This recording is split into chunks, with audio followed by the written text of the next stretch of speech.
Hello everybody, this is Crystal. I am just going to do a short video today showing you my animals that I currently have. And at first, there's a little disclaimer. When you have a lot of animals or a lot of small children or whatever, I have a lot of animals. Things are not going to be perfect. I'm no Martha Stewart, but the house is clean. And sometimes, as soon as you clean something up, they will mess it up. So if it's not perfect, don't get after me about the house. I keep the house clean. I take good care of my animals. Things are not going to be perfect when you have a lot of animals. That's just it. All right, speaking of animals, you can see here is Squeaky. He's the gray cat, the reincarnated form of Chirpy. I'm going to tell you all that story later. I think I already have, but he's real sweet. And here is Matilda. Everybody knows about Matilda. I've had Matilda for about 2.5 years. She's a big girl now. Well, she's tiny as bearded dragons go. Yeah, she's a good girl. She's mainly plant matter, occasionally insects. I put her on some supplements because she was diagnosed with adenovirus, but she's doing really well. She's doing super well. Alrighty. This is her cage. Of course, she's not in it because it's nighttime and she's just getting little snuggles before she goes up. So here is Lucky. Well, Lucky Jr., the crested gecko. Here's her setup. There's a vertical setup. And down here is the food and the water. Basically, I used an old contact lens case container thingy. And one side is food and the other side is water. So, as you can see, I use paper towels as the substrates. Move, Squeaky, move. And here is Lucky Jr. herself. Come on, Lucky Jr. Ah, here we are. Yeah, she's just relaxing on the pain. I don't want to disturb her too much. Yeah. Had her since last year. And here are the toads. I have two toad tanks. This is the adult tank, and this is the juvenile tank. Normally, I have like half of the tank set up with a container full of eco earth that they can dig in. However, I'm waiting on my Amazon order to come back, so I'm still waiting on the eco earth because I normally let them dig in that. So right now they are eco earth-less, but it's only been like that for maybe about a day or two. But they still have places to hide and all of that. This one right here is Toadisha. She's my first ever American toad. I've had her for about 3 years and she was grown when I got her. This right here is Fiona. She's huge. She was big when I got her, but she got even bigger. So, yeah. Alrighty. This right here, I'm going to show you guys. This is Aries. Hello, Aries. He's a southern toad. All right. Here is Bouncy.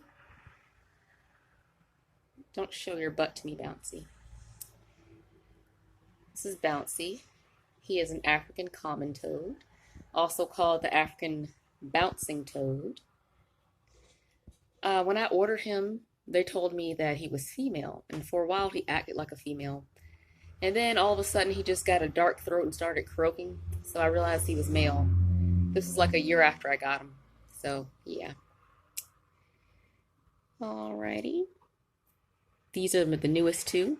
This is Cinnamon. I found her by the apartment, like the apartment rental office sign. Her name is Cinnamon.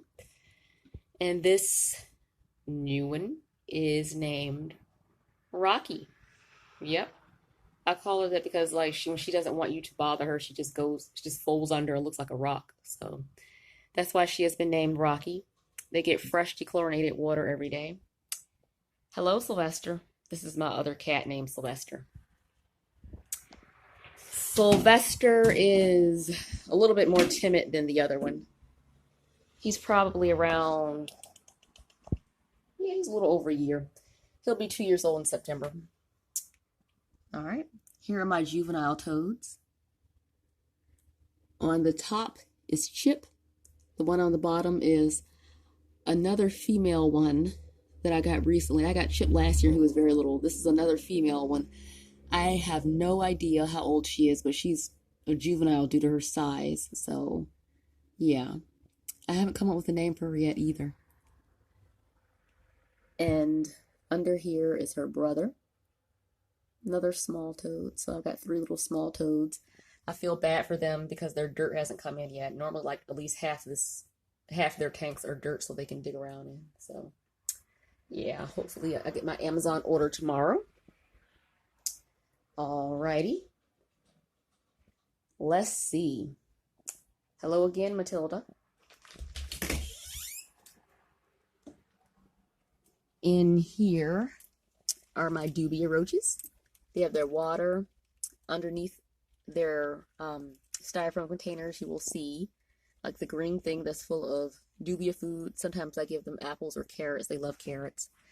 So those are my Dubia that I use to feed my babies. And here is my Mourning Gecko. She is really tiny. You can see her right there. Yep, she's a Mourning Gecko. I got her late May 2021 from Josh's Frogs. And she is super tiny. I made this little jar for her out of a jar I got from the Dollar Tree. And I replaced like part of the top with the netting that you can get from a bag of oranges, so she could breathe. And this is her little setup until she gets bigger. They pretty much eat what crested geckos eat. So you can see some crested gecko diet at the bottom. You just basically have to keep it humid. Just have to mist her once or twice a day. And the funny thing about mourning geckos is that they are all female and they reproduce asexually. So I thought that was pretty interesting. Here, Sylvester decided to grace me with his presence once again. Hi, Sylvie. He's super shy. He'll be 2 in September. He's a nice boy. Yes, I know. I know. I'm heading on down the hall so you can see my other creatures. My rodents are awake this time of day. This is like, it's like 9, 10 o'clock, so my rodents are awake. Alrighty. Here right there on top is Bigums. This one right here is Bigums. The black one is Master Splinter. And the other smaller gray one is Thumbelina. Now Bigums is the biggest one, and she's also a Dumbo rat, which means her ears are on the side instead of the top. These were feeder rats. I got them for $1 a piece on Craigslist. Basically, the lady was going out of business and she didn't want to sell feeder rats anymore. And so she was like, so she just gave them to me for $1 a piece. So yeah, they get to live out their life with me. And they eat oxbow. I'm trying to get them to eat oxbow. I switched over from a seed mix to oxbow because my vet told me that was better nutrition for them. So they're being a bit stubborn about eating it, but they're getting better at it. I usually feed them fruits and vegetables too. I have this little thing that they play with right here. And I also have this gigantic wheel for them. The black one, Master Splinter, is the only one who seems to like the wheel. But hopefully the rest of them will get used to it. I've only had the wheel in there. Before that, I had a smaller wheel that was more squeaky. And now this one is huge. So, yeah. Hopefully they'll be able to play with that and it won't hurt their back. See, this is their setup. If I walk all the way over here, this is their setup. Let me take the lid off so you can see their jumping abilities. All right, come on, jump. You know you wanna. Come on, just jump. Come on, girls.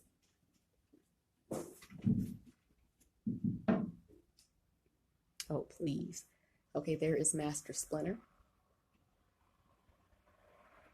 This right there is Bigums. And that is Thumbelina. They have a little house there. They have their water. I put vitamin drops in their water. Make sure they're safe and healthy. So, there's Sylvester over here. Hey, Sylvie. Alrighty.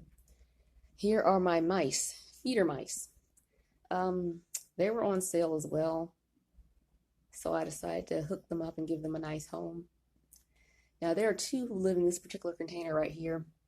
But then there's one who was bullying the other two, so I had to take him out and put him in a separate place. See, this is their little setup over here. They have vitamins in their water. You see the water bottle. See their food. I feed them oxbow mouse food. This is their little litter box thing over here. And they seem to be doing pretty well with it. You can see the poop in there, so they go in there and they poop just like a cat would. So that means they stay cleaner. I wish I could do that with the rats too, but they're so big that it's hard to find a litter box that's big enough for the rats. And here's one of the mice. Hello there, Pinky. Hi. Here's one little mice. Oh, another one came out. Yep. So those are my two mice who live in there. Yes, Pinky and the brain. Yep. They have a little ladder. And they have like this silent spinner wheel, which is just a tiny version of the one I have for the rats. And you might see Squeaky climbing up here, but don't worry. The cage is locked and he can't get them. So now down here is only a temporary container for my bully mouse. He was bullying the other two, so he had to be moved to this. Hello, Bully. How are you doing today? So he's gonna... I have a small food and water dish for him, so he eats and drinks and all that. Come on, Bully. Don't worry, I will not let anything happen to him. I'm sitting right here. This is the Bully. Had to get rid of him from the other cage. He has a small food and water dish. He has a small food and water dish in here. As you can see, this has holes in it so he can breathe. And I usually switch out toys for him. A lot of times I put him in the bathtub so he can play. And also so he can run the wheel in the bathtub because I don't have a crate big enough for him. What happened is he started bullying the other ones and I had to move him to another enclosure and I really wasn't prepared to do that. So I usually switch out toys. Right now he has a lawn chair and some toilet paper rolls. So I switch out toys every so often and I also put him in the bathtub with the wheel so that he can run. And until I'm probably going to have to rehome him since he can't get along with the other two, Pinky and the brain up here. So... yeah, it's not fair for him to stay here for too long, but I had to separate him because he was becoming too mean. So I'll deal with him later. All right. Here are the rats again, staring at me. And here are my last animals. The gerbils. I had two gerbils. One was named Sammy, one was named Frankie. The white one was Frankie and the black one was Sammy. Sammy recently died. I'm not sure, I don't know how old he was when I rescued him, but I had him for a full 2 years. And I know that they don't tend to live that long, so it probably was just old age. He passed in May, I believe. And I heard it was not good for gerbils to be alone, so therefore I got Frankie, this one right here. And I call this one Squirrel Man because he looks like a little squirrel. And when I got him, they said he was around 4 months. So, Squirrel Man is a good boy. But he's been a bit of a bully to Frankie. Frankie's more gentle. But hopefully they will become friends. This is their water bottle full of vitamins. This is Squirrel Man. And in the background is Frankie, who's sleepy. They have their oxbow food. They like to chew up the toilet paper rolls. And normally this wheel is in the corner, but Squirrel Man has been running so hard that he has moved the wheel. And so they also have this type of wheel. I'm going to show you. They also have this type of wheel right here. It's like a saucer, and they can just go in it. So they also have this type of wheel like this right here. So, yeah. Come on, guys. How are you guys doing today? I just cleaned your cage out yesterday. Please don't tell me you already messed it up. All right, Squirrel Man. This is Squirrel Man. He was a bit of a bully to the other one. But hopefully they will become friends. All right, Squirrel Man. Here, All right, I got you. Here is Frankie. So here's their cage. And right now, Squirrel Man is not bullying him. I did a split cage method at first, and this is like the first day that they're together, on a regular basis. But I do keep a close watch on them. And when I go to sleep, I don't leave Squirrel Man in there yet because I'm still not confident that they're getting along appropriately. I have to spend a lot more time to make sure they're getting along okay. Because, when male gerbils don't get along, they can become quite violent, and I don't want that. So, Alright guys, thank you for watching. If you have any questions, please let me know. And have a great day. Bye.